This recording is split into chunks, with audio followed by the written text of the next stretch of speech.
نحمدہ و نصلی علی رسولہ الکریم۔ ایک سوال جہلم سے ہمارے پاس آیا کہ حضور سیدی غوث العظم شیخ عبدالقادر جیلانی رحمۃ اللہ علیہ کا وصال کس ہجری میں ہوا؟ حضور سیدی و مرشدی غوث العظم شیخ عبدالقادر جیلانی رحمۃ اللہ علیہ آپ کی جو پیدائش ہے 470 ہجری میں یکم رمضان المبارک کو جمعہ کے دن جیلان میں ہوئی ہے۔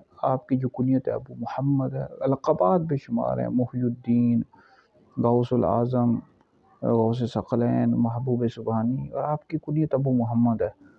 اور آپ کے والد کا نام ابو صالح موسیٰ جنگی دوست ہے، والدہ کا نام ام الخیر فاطمہ ہے، اور آپ حسنی حسینی سید ہیں، والد کی طرف سے حسنی ہے، والدہ کی طرف سے حسینی ہے۔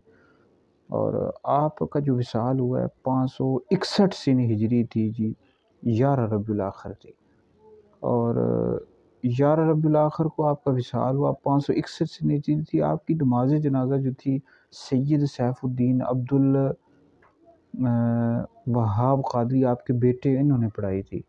آپ کا جو مزار شریف ہے یہ عراق کا شہر بغداد وہاں ہے، تو آپ بہت بڑی ہستی ہیں۔